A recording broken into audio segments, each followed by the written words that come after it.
Hi, Mom. So I got my ticket home from Europe. I get back on June 6th, but it's a really late flight because that was the cheapest, so it gets in at midnight. But don't worry, I'll get a shuttle from the airport so you don't have to pick me up. Like, really seriously, you don't have to. Okay, so, love you. See you soon. Bye.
Dear Katie, so much has changed, even just since you've been away. We moved into this house. I'm in a new school, and my big sister being gone for a year doesn't make it any easier. It doesn't feel real, but I'm not gonna let it faze me. I used to tell you everything, and if I can't do it in person, because you're off gallivanting around who knows where, I'll tell it to this journal, just like I was talking to you.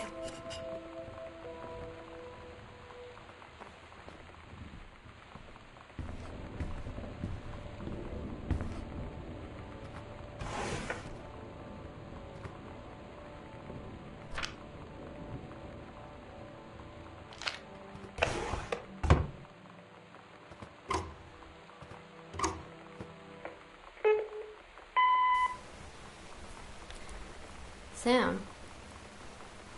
Sam? Hello? Sam?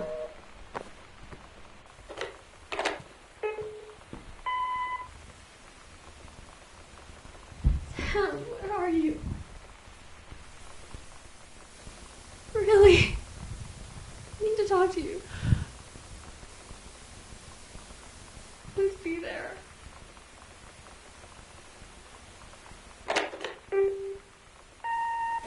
Hi, Mom. So I got my ticket home from Europe. I get back on June 6th, but it's a really late flight because that was the cheapest, so it gets in at midnight. But don't worry, I'll get a shuttle from the airport so you don't have to pick me up.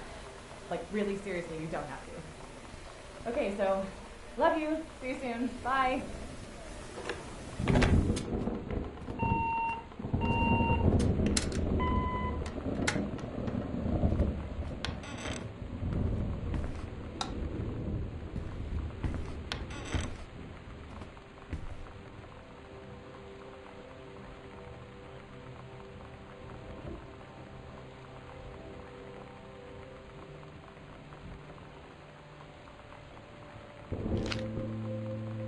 Oh my god. You are so lucky you finished high school before we moved into this house. So, it's the first day of school, and there I am, introducing myself to the class. And I say that I just moved into the house on Arbor Hill.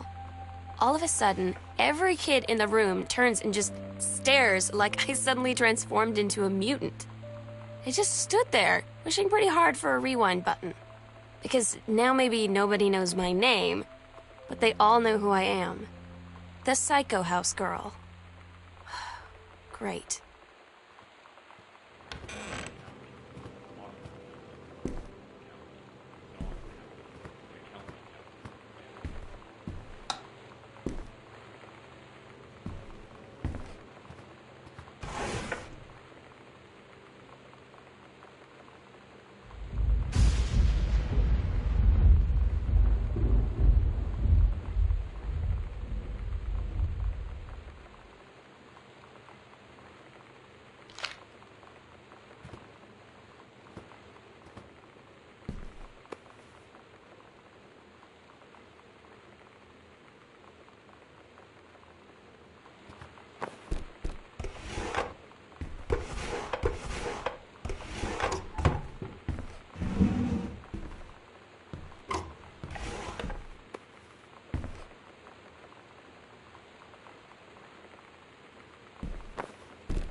Flood conditions are expected at lower elevations.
You know that feeling where the first moment you see someone, it's like they have a big gold star around them, and you have to get to know them?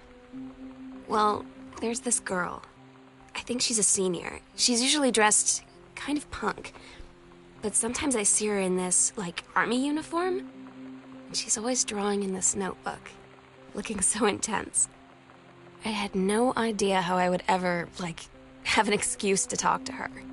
Till I noticed she and her friends hang out and play Street Fighter at the 7-Eleven every day after school.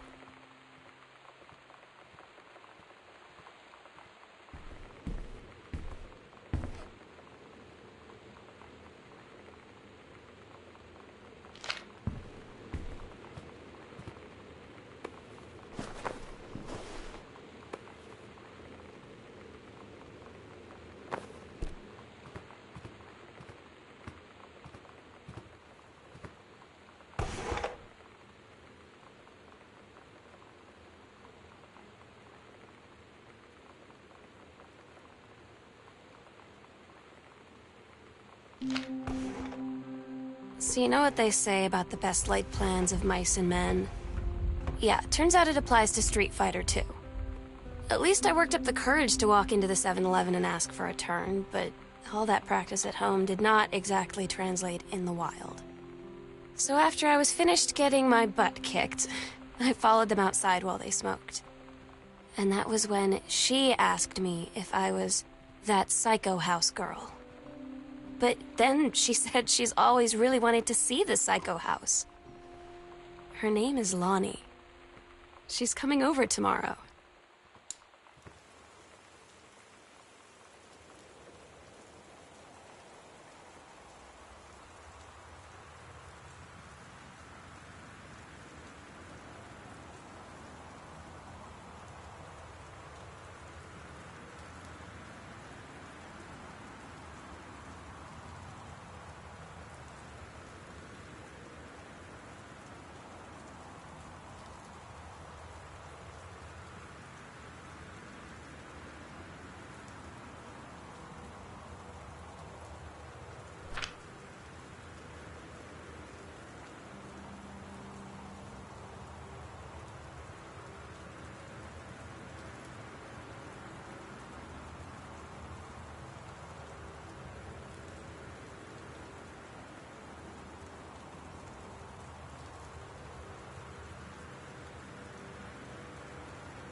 Somehow I always knew that someday we'd see through. Now that it's happened, I just can't believe it's true. I've done the best I could to keep from feeling blue. Can't get you off my mind. What am I going to do? Voodoo, mildew, and shandu. Why, Daddy, I didn't know you were. I'm right here looking at you, honey. If it ain't me, it's my shadow. Do you think I sent you far away I ain't been nowhere. from me? I thought you'd stay away from me. Gotta cut. But voodoo, you got me now. You left your voodoo. When you live in one place your whole life, your next door neighbor is kind of like your default friend. And Daniel only got weirder over the years. So moving away has been a good excuse to, like, not see him anymore. But he did always have the good Nintendo games. Maybe I'll give him a call.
It's weird hanging out with girls. Daniel was around ever since I was little, and other girls? I don't know. But being around Lonnie is like instantly just right. I gave her the grand Psycho House tour and took my revenge on Super Nintendo. And it was like, I don't know, I finally found someone I feel normal around. I drove her home and she gave me this tape and said, "You have got to listen to this." I haven't stopped playing it since.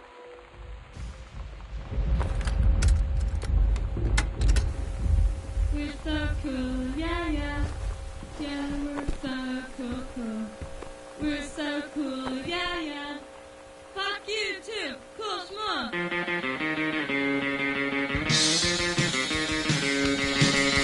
I don't wanna sit around and talk about the Rogers. We're those good old days. I don't wanna wonder if you're gonna say hello. I don't wanna wonder if you're gonna walk away. I don't wanna hear how many friends you have. I don't have any anymore.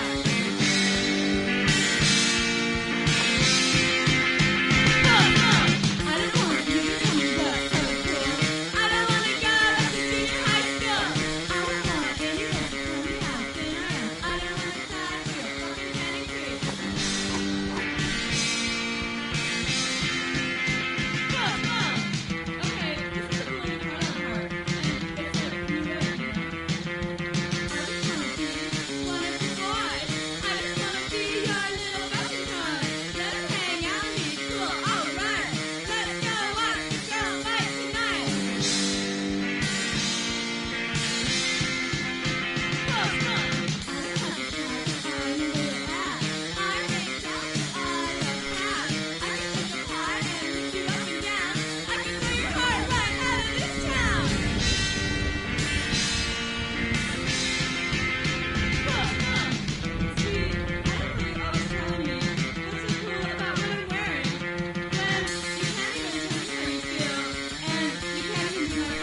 Bonnie brought her hair dye over today. She said, I need to fix these roots. Think you could help? Dyeing hair is weirdly intimate. I don't know if I've touched someone else's scalp before. That's pretty intimate, right? It felt intimate. We looked into the mirror together after, and I expected her to say something about how it looked crappy, or good, or whatever. But that's when she said, "You're so beautiful." And she was looking at me. Right in that moment, I wanted to say something, but I waited, and the moment was gone.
Sometimes you just have to lie to Mom and Dad.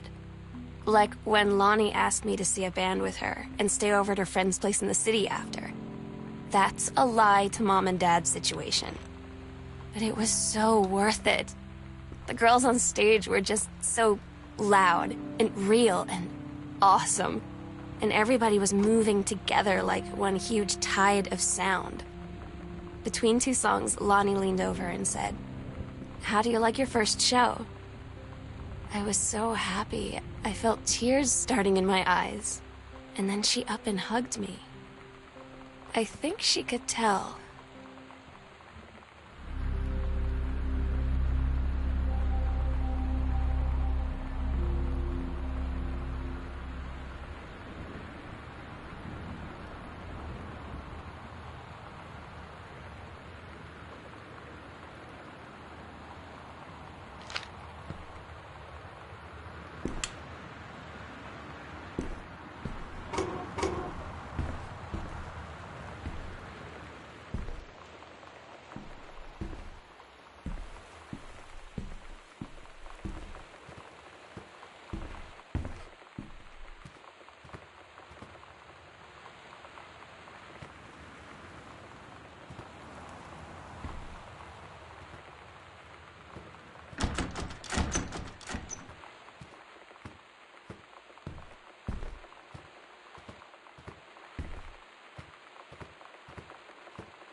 At Todd's brother's place after the show, there was only a futon to sleep on, so Lonnie and I shared it.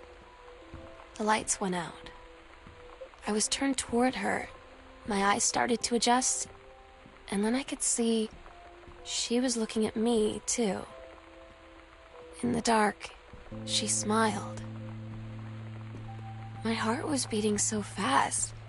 I rolled over. I felt so, I don't know, nervous. After a minute, she put her arm around me and was so close and whispered in my ear, "I really like you." I just nodded my head, and I really hope she could tell. I really hope that she meant what I think she did. I felt like a shook-up can of soda ever since. I hope we have the chance to talk before I explode.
Lonnie came over today. Everything was different. She was sitting at my desk chair, and she wouldn't look at me. Finally, I asked her what was going on. She said she felt like she'd done something wrong that night in the city. Like I must think... But I said no. There was nothing wrong. I just wanted to say... But I couldn't find the words.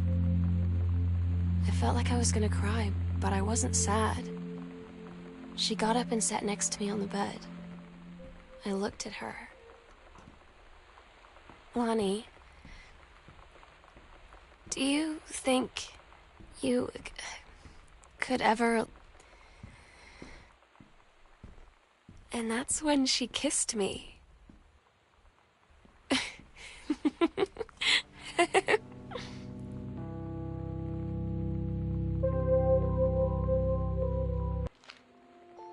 It's different now. I mean, we still hang out all the time like before. But now when no one else is around... Well, you know. So you could say we're dating. But it's secret. Secret dating? I don't know. I mean, I guess that's the real difference. Now when we get off the phone, or go home for the night, or it's just quiet and we're alone, we say I love you.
I'm so stupid sometimes.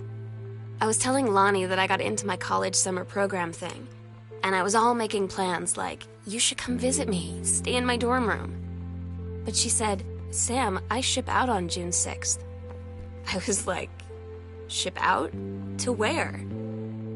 She said, to basic training.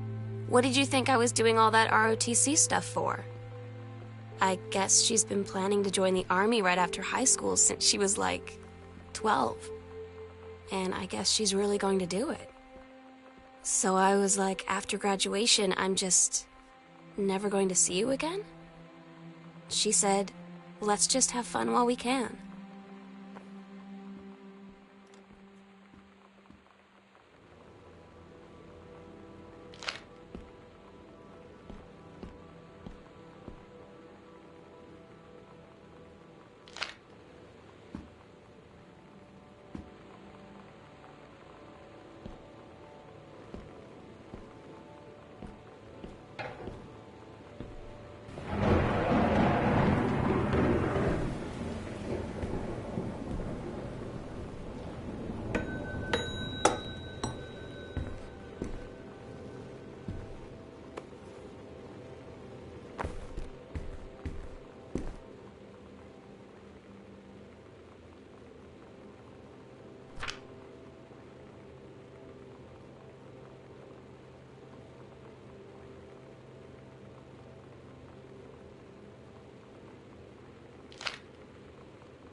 Todd's band lost their singer. Todd said he sucked. Lonnie said he got sick of Todd's shit, and he was complaining about needing a new singer. So Lonnie was like, I can sing. And they were all kind of like, you can? And she was like, probably. But she's been rehearsing with them for like a week now. And I finally got to see them play in Todd's basement today. And she's actually really amazing. I feel so proud when she's on stage. It's incredible being in awe of someone you love. So everybody knows it's like a temporary situation till she ships out in June. But till then, I'm gonna be at every single show.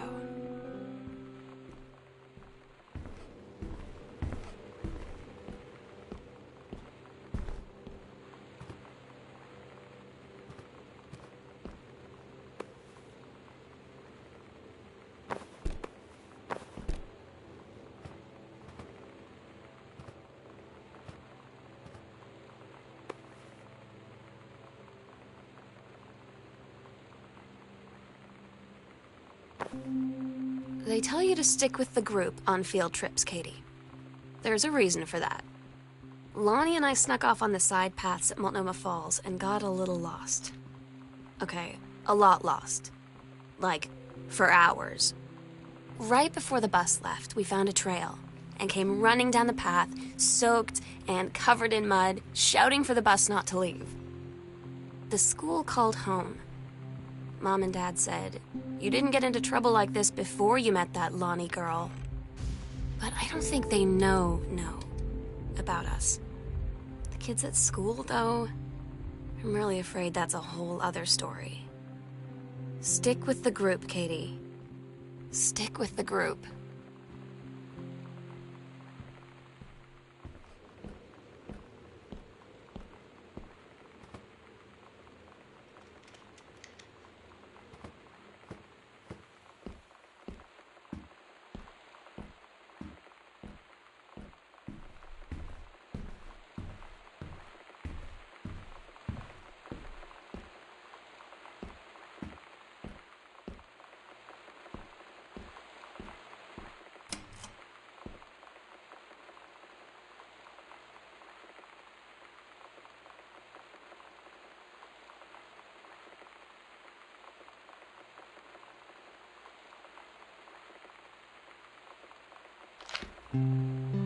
I don't get Lonnie sometimes. Like, her band, and our zine, and her hair, and everything are all anti-authority. But I watch her in JROTC, and she's doing drills in perfect formation, following orders, no question. And there's all this stuff in the news about don't ask, don't tell. Like, she's going to join the army and then have to lie about who she is. She said they don't need to know what they don't need to know. Like it was no big deal. This from the girl who trashed her locker to, like, defend my honor. I've learned when to stop arguing, though. I don't think Lonnie even gets Lonnie sometimes.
had an interesting talk with Mom and Dad tonight.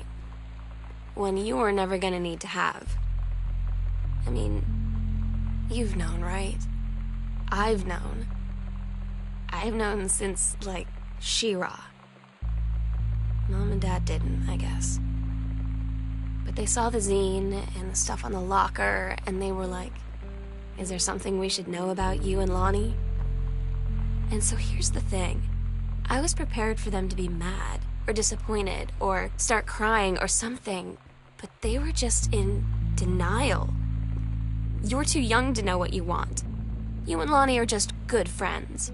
You just haven't met the right boy. It's a phase. That's what I didn't see coming. That they wouldn't even respect me enough to believe me. Well, joke's on them, 'cause they're in for one very long phase.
I asked Lonnie what she had to do to get ready to ship out for basic training.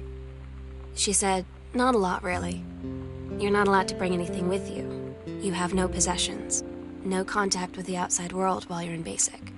You just train hard every day, and then you deploy from there. So, they'll just send her away. To who knows where. The other side of the country. The other side of the world. My mind, can't process it. That she's really going to be gone. Just gone.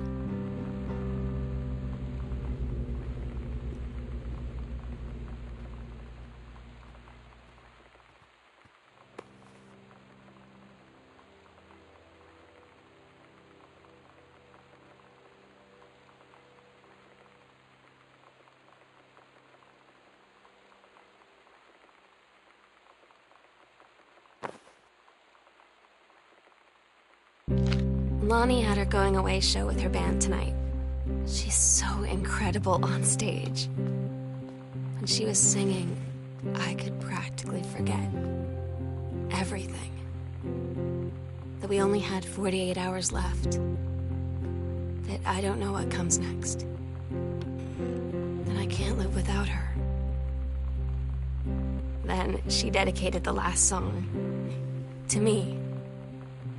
And I couldn't take it. I was out on the curb in the alley, sobbing till my ribs hurt.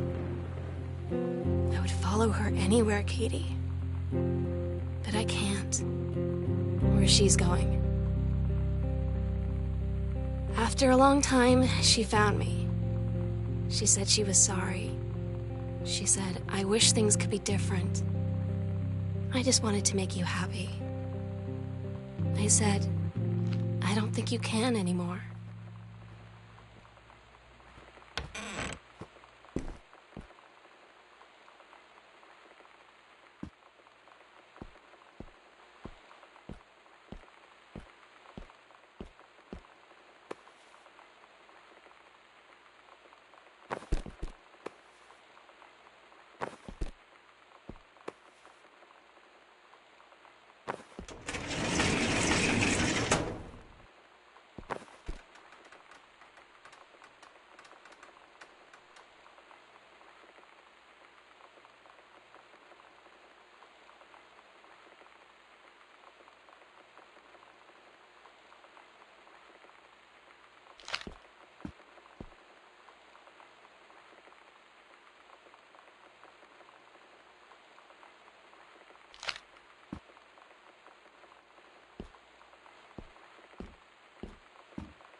We agreed our last night together would be our happiest ever, and we'd forget tomorrow was going to come at all.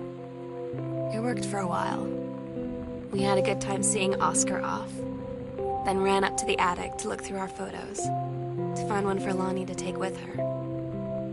And looking at them, I realized they were all in the past, and there wouldn't be any more. And I didn't know what I was going to do. And I cried. And she held me. She said she knew it was hard, but life would move on. I said I didn't want my life to keep moving without her. That's when she cried too. I was so exhausted. I must have fallen asleep like that, in her arms. In the morning, I woke up, and I was finally alone.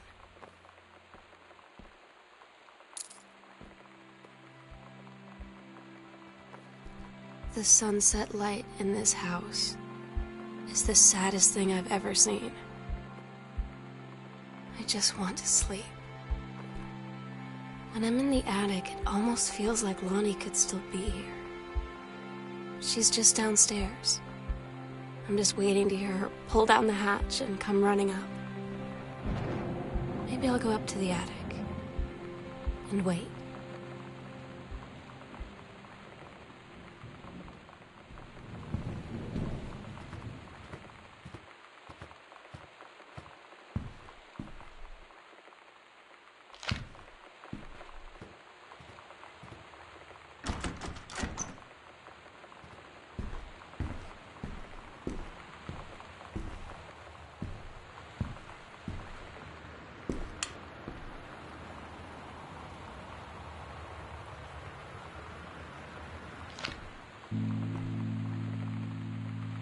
Oh my God. Katie, I fell asleep in the attic, in Lonnie and my old spot, and I missed the first 2 calls. I just barely caught the third one before the machine got it. And it was Lonnie, on a payphone. She'd been on the bus to Basic, and she said she couldn't think of anything but me and us, and that she couldn't go through with it, with the Army and being apart and all of it. And so she got off the bus in Salem. She said, "Sam, I want you to pack up everything you can and get in your car and come find me. And let's just drive until we find somewhere for us." And she asked me if I could do that. And I said yes. Yes.